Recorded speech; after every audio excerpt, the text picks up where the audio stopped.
Hello students, आज हम बात करेंगे 11th कॉमर्स के सब्जेक्ट अकाउंट्स की। और स्टूडेंट्स, इसमें हम जो चैप्टर कर रहे हैं वो चैप्टर है बिल ऑफ एक्सचेंज का।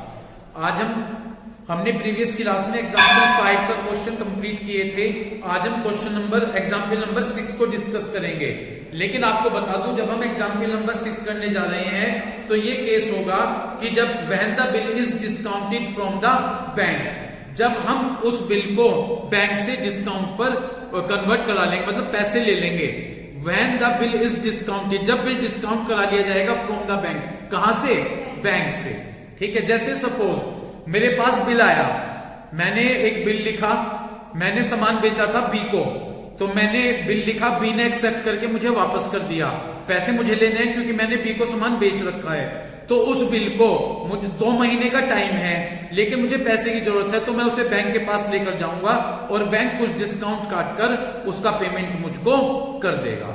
ये केस है, समझ गए? दोबारा सुनो, मैंने बी को सामान बेच रखा था, तो बिल मैंने लिखा, बी ने उसे एक्सेप्ट करके मुझे वापस कर दिया। पैसे बी को मुझे देने हैं, लेकिन मुझे पैसे की अभी जरूरत है, तो मैं बिल को बैंक में ले गया और बैंक ने कुछ डिस्काउंट काटकर वो पैसे मुझे दे दिए। और एक्चुअल जब 2 महीने बाद पैसे देने का टाइम होगा तो बी किसको दे देगा वो पैसे? बैंक को। तो ये केस है when the bill is discounted from the bank. Clear हो गई? अब इस केस में देखो, नीचे एंट्री बता रखी है। ठीक है, इस केस में व्हेन एक्स, सपोज करो एक्स और वाई 2 पार्टी हैं। कौन 2 पार्टी हैं? एक्स और वाई। एक्स और वाई 2 पार्टी हैं और सामान सोल्ड किया है एक्स ने। सामान किसने सोल्ड किया? एक्स ने। किसको सोल्ड किया? वाई को। तो बिल कौन लिखेगा? एक्स लिखेगा। कौन एक्सेप्ट करेगा? और वाई वापस कर देगा एक्स को। और वाई पैसे देगा एक्स को, लेकिन एक्स को पैसे की जरूरत है। एक्स वो बिल कहां लेकर जाएगा? बैंक में, और बैंक कुछ डिस्काउंट काटकर वो पैसे दे देगा। एट दैट टाइम देखो पहला case, when x discount the bill from the bank, जब एक्स क्या करेगा? उस बिल को डिस्काउंट पर बैंक से पैसा लेगा। कौन लेगा पैसा? एक्स लेगा बैंक से। यानी एक्स बैंक के पास ले गया और बैंक ने कुछ डिस्काउंट काटकर पैसे दे दिए। तो एट दैट टाइम एक्स के यहां पर क्या एंट्री बनेगी? एक्स के यहां पर एंट्री बनेगी एक्स बैंक अकाउंट डेबिट, और बैंक कुछ डिस्काउंट काटकर पैसे दे रहा है, तो एक्स के लिए लॉस हो गया। लॉस को डेबिट करेंगे किस नाम से? डिस्काउंट चार्जेस के नाम से। तो एक्स के यहां पर एंट्री बनेगी bank account debit, discount charges account debit to B R. ये है पैसा रिसीव करने की। लेकिन यो एक्स ने पैसा पूरा रिसीव किया, कम रिसीव किया? कम रिसीव किया, तो इसलिए लॉस हो गया, तो उसे डिस्काउंट को डेबिट कर देंगे। तो एक्स के यहां पर एट दैट टाइम आप क्या एंट्री बनाएंगे? Bank account debit, discount charges account debit to B R. Clear है? अब आप इस तरह से y के यहां पर क्या एंट्री बनाएंगे? y के यहां पर कोई एंट्री नहीं होगी, नो एंट्री। y के यहां पर आप कोई एंट्री क्योंकि सुनो, यहां डील हो रही है x के बीच में और बैंक के बीच में। y का काम होगा, जितने टाइम बाद उसने पैसा क्या रखा होगा, y को उस टाइम पैसे देगा। तो जब x उस बिल को बैंक के पास ले जाकर डिस्काउंट के पैसे लेगा, तो वो एंट्री केवल x के यहां पर होगी। क्या एंट्री बनाओगे? Debit, discount charges account to B R. ठीक है जी।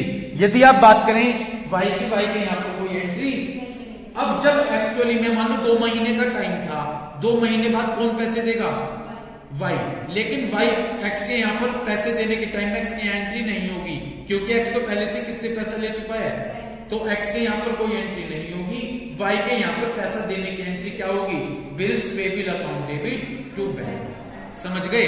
ये उसके यहां पर एंट्री होगी, bills payable account debit to bank account. इतनी बात आपके समझ में आ गई हो तो बताओ। क्लियर है? ठीक। तो इस तरह से हमने एंट्री पास कर दी। समझ गए? तो केस क्या है? When the bill is discounted from the bank, जब बिल डिस्काउंट पर बैंक से बिल डिस्काउंट करा लिया गया बैंक से। एट दैट टाइम एक्स के यहां पर क्या एंट्री बनेगी? पहले वाली बैंक अकाउंट, पैसा भी आया एक्स के पास, तो बैंक अकाउंट देखो, ध्यान से देख लो। जब अगर बिल डिस्काउंट पे ले लिया एक्स ने, तो पहले एक्स के यहां पर पैसे आने की एंट्री बनेगी। क्या एंट्री बनेगी? Discount charges account debit to B R. उसके यहां पर कोई एंट्री, क्योंकि वो तो जितने टाइम बाद पैसा देना वो पैसा देगा। पैसा किसको देगा? वो बैंक को। तो अब जब एक्चुअल पेमेंट की टाइम आएगी तो एक्स के यहां पर कोई एंट्री नहीं होगी, किसके यहां पर होगी? वाई के यहां पर। ये भाई केस है, समझ गए। अब इस केस को ध्यान में रखकर और अच्छा समझ में आएगा। अब इस केस को ध्यान में रखकर हम अपना एग्जाम्पल नंबर 4 स्टार्ट करते हैं। 4 एग्जाम्पल नंबर 6 स्टार्ट करते हैं। पढ़ू एग्जाम्पल नंबर 6 में क्या कहा गया है, देखिए ध्यान से सुनिएगा।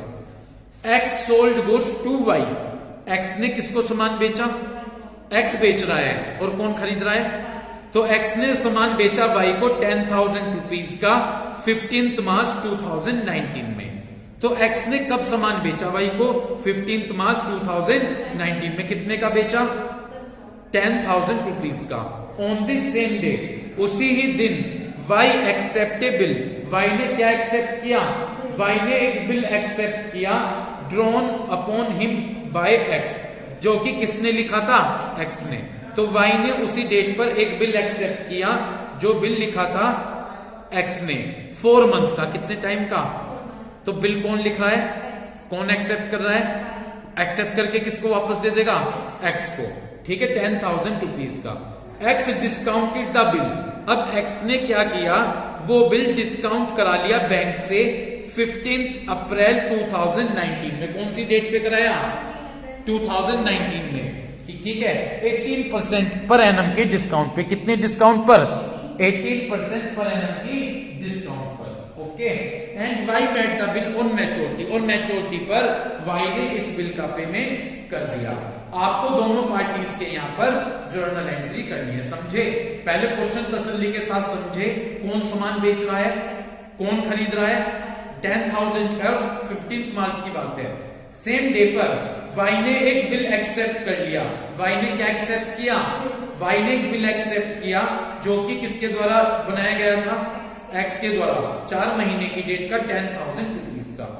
X discounted the bill, x ने ये बिल डिस्काउंट पर लिया, कौन सी डेट पर, 15 अप्रैल 2019 पर 18% की डिस्काउंट पर, ओके।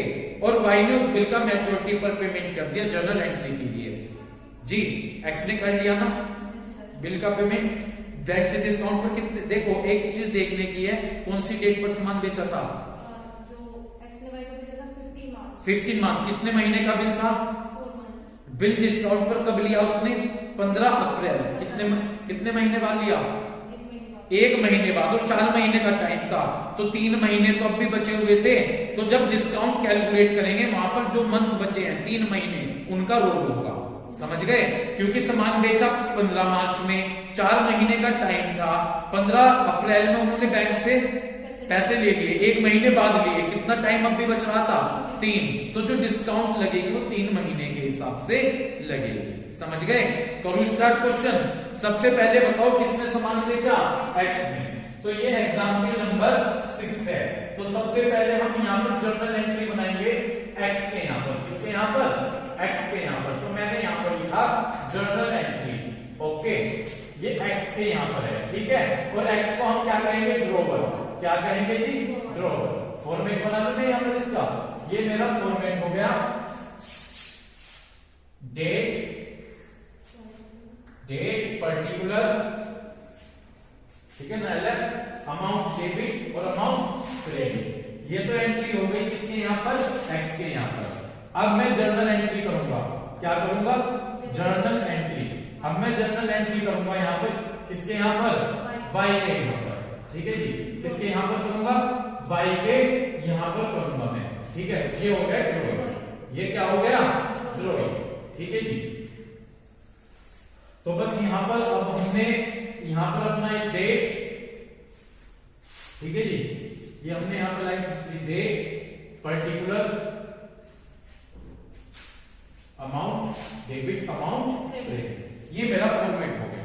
तो एक्स वाई क्या कह रहा है, ड्रॉइंग। तो एक्स तो क्या है हमारे यहाँ पर ड्रॉवर, और वाई क्या है, ड्रॉइंग। चलिए अब जर्नल एंट्री स्टार्ट करते हैं। सबसे पहले हम जर्नल एंट्री बनाएंगे, किसने सामान बेचा है, एक्स ने। किसको बेचा, तो एक्स के यहाँ पर तो बेचने की जर्नल एंट्री करेंगे, और वाई के यहाँ पर खरीदने की। करूं एंट्री, कौन सी डेट है भाई, ये डेट है 15 मार्च।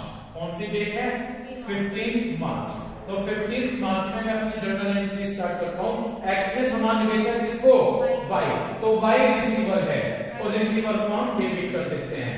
तो मैंने किया वाई डेबिट, और एक्स ने गुड्स सोल्ड किया, एक्स के पास से क्या जा रहा है, गुड्स, जो जाता है उसे क्रेडिट कर देंगे, तो गुड्स ना लिख के सेल्स लिखेंगे। तो हमारी एंट्री बनी Y debit to sales account. इस एंट्री में कोई दिक्कत? और अमाउंट कितनी है, अमाउंट है 10,000 रुपीज। यहाँ भी मैंने 10,000 फील कर लिए और यहाँ भी मैंने 10,000 फील कर दिए। नरेशन होगा बीइंग गुड्स सोल्ड बाय मी। समझ में नहीं आ रही क्या बात? कौन बेच रहा सामान, किसको बेच रहा? अब हम एक्स के यहाँ पर जर्नल एंट्री कर रहे हैं, तो एक्स के यहाँ पर तो सोल्ड करने की एंट्री करेंगे। आ जाओ बड़े आराम से, गेट क्लोज करो जल्दी से और इधर आ जाओ, पीछे को निकल के बड़े आराम से इसके पास ही बैठा होते, ऐसे बैठना जो चेयर में आवाज में है ना, बैठो। चलो अब हम अपनी एंट्री स्टार्ट करें। तो यहाँ पर किसने गुड सोल्ड किया है, यहाँ पर एक्स ने गुड सोल्ड किया है। किसको सोल्ड किया है, वाई को।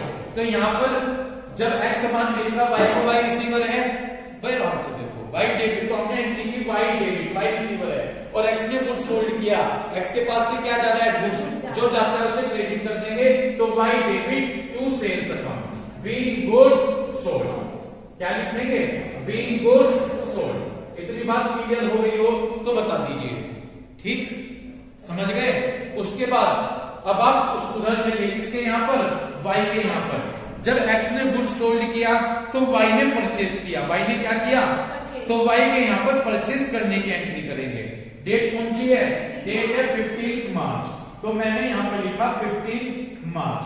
तो इसने तो गुड्स सोल्ड किया, इसने गुड्स, तो इसमें यहाँ पर एंट्री बनेगी परचेज अकाउंट डेबिट। तो मैंने यहाँ पर एंट्री बनाई परचेज अकाउंट डेबिट। ओके, इसने गुड्स परचेज किया तो इसके पास गुड्स आ रहा है, जो आता है उसे डेबिट कर दिया, परचेज अकाउंट। गिवर कौन है, एक्स, एक्स बेच रहा है तो एक्स गिवर है, टू एक्स।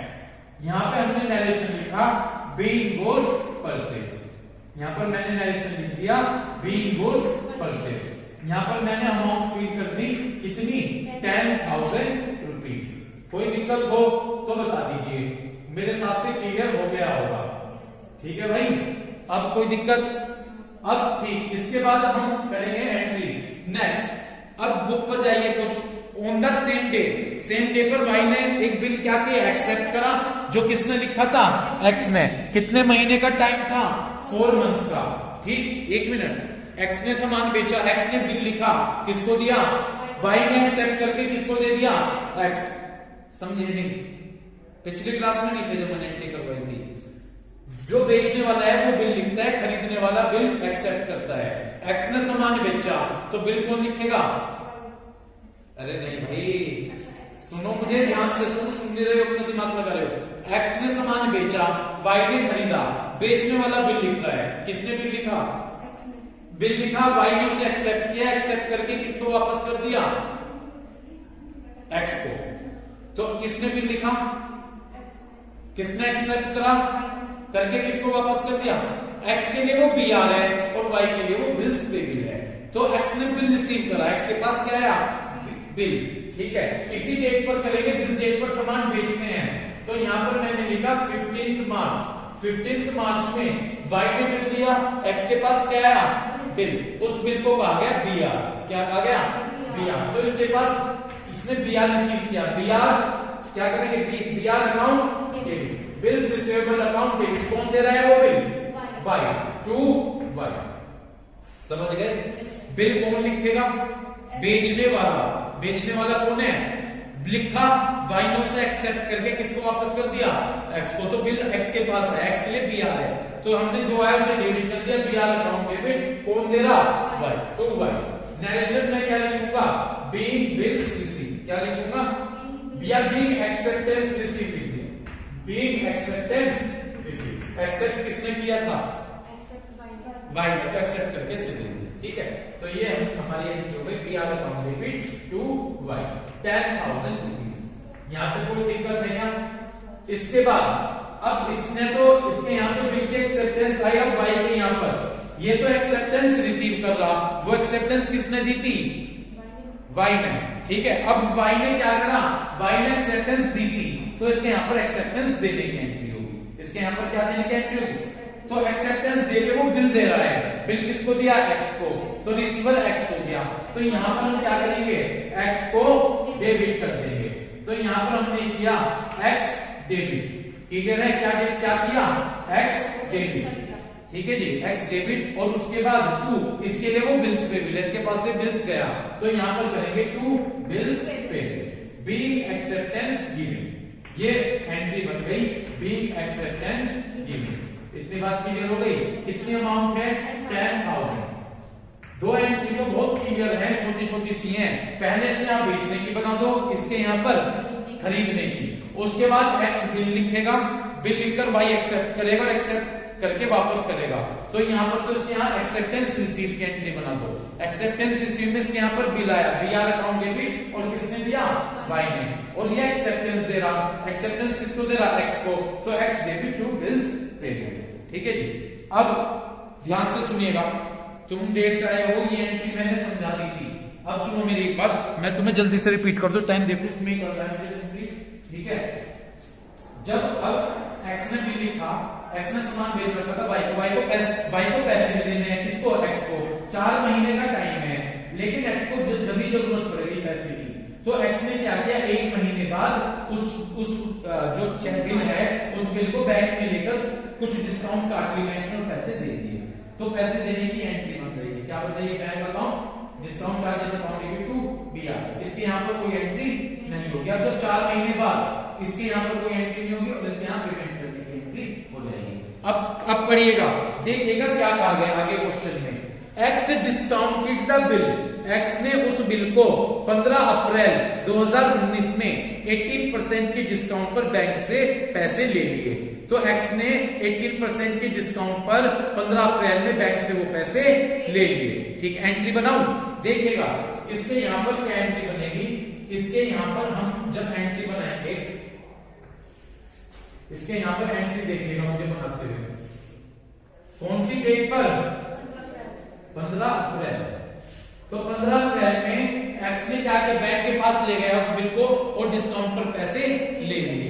तो यहाँ पर 15 अप्रैल में क्या एंट्री बनाएंगे, पहले मैं एंट्री बना देता हूँ, बैंक अकाउंट डेबिट, इसके पास पैसा है क्योंकि bank account debit, discount charges account debit, discount charges account debit, ठीक है भाई, डिस्काउंट चार्जेस अकाउंट डेबिट और टू बीआर। ये हमने एंट्री बनाई कब, जब x क्या कर, x उस बिल को लेकर बैंक में गया और डिस्काउंट पर उस बिल के पैसे ले लिए। डिस्काउंट का क्या रेट दे रखा है, देखो जाकर, क्या रेट दिया हुआ है, 80, ठीक है भाई। तो अब देखिएगा किस तरह मैं अमाउंट कैलकुलेट करूंगा। बिल था 10,000 का, कितने का था, 10,000, कितनी परसेंट डिस्काउंट थी, 18 18/100 और मल्टीप्लाई, देखो पहली बात 4 महीने का टाइम था बिल का, था क्या, 4 महीने का, उसने 1 महीने बाद, तो 4 में से गए 3, तो वो जो डिस्काउंट लगेगी कितने महीने की लगेगी, 3 महीनों की लगेगी, तो 3/12। तो इस तरह से हम यहाँ पर डिस्काउंट कैलकुलेट करेंगे। ये डिस्काउंट हमारी आ जाएगी 450 की, कितने की आ जाएगी डिस्काउंट, 450 रुपीज की हमारी डिस्काउंट आ जाएगी। क्लियर है क्या भाई बात आपके, कितने की आ गई डिस्काउंट, 450 रुपीज की। तो 450 तो हमने डिस्काउंट चार्जेस में फील कर दिए, डिस्काउंट चार्जेस में कितने फील करें, और 10,000 से 450 माइनस करेंगे तो 9,550 इसमें आ गए बैंक में, और टोटल 10,000 रुपीज हमने यहाँ पर फील कर लिए। क्लियर है। और यदि मैं बात करूं 15 अप्रैल की, तो 15 अप्रैल में y के यहाँ पर इसकी कोई एंट्री नहीं होगी, क्योंकि y के यहाँ पर तो तब एंट्री होगी जब 4 महीने हो जाएंगे। 4 महीने बाद y क्या करेगा, उस बिल का पेमेंट करेगा, तो y के यहाँ पर तो आफ्टर 4 मंथ्स एंट्री होगी। इतनी बात क्लियर होगी, ठीक। तो क्या एंट्री बनी डिस्काउंट की, bank account debit, discount charges account debit to BR account. इसमें हमने क्या करा, कितने का बिल था हमारा, 10,000 का, डिस्काउंट का रेट कितना था, 18, और भाई जितने महीने बचे हुए थे जिस डेट पर उसने बिल का पेमेंट करा लिया, उसने कराया 15 अप्रैल में, 15 अप्रैल के बाद भी कितने महीने बचे हुए थे, 3, तो 3/12। इस तरह से हमारी 450 रुपए की डिस्काउंट आ गई। वो 450 तो डिस्काउंट में भर दिए, बैंक में 9,550 और टोटल भर दिया हमने 10,000 रुपीज। यहां तक आपके बात क्लियर होगी। चलिए अब 4 महीने जी बिल कौन सी डेट पे लिखा था जरा जो 15 मार्च में 4 महीने जोड़ लो 15 अप्रैल 15 मई 15 जून 15 जुलाई और 15 जुलाई में 3 दिन ग्रेस के 18 जुलाई की बात है। कौन सी डेट की बात है?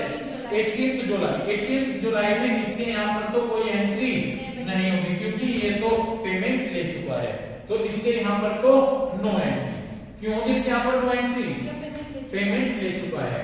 लेकिन उसके यहाँ पर 18 जुलाई में एंट्री होगी उसके यहाँ पेमेंट करने की, और पेमेंट करने की एंट्री होगी इसके यहाँ पर bills payable account debit to bank 10,000 rupees.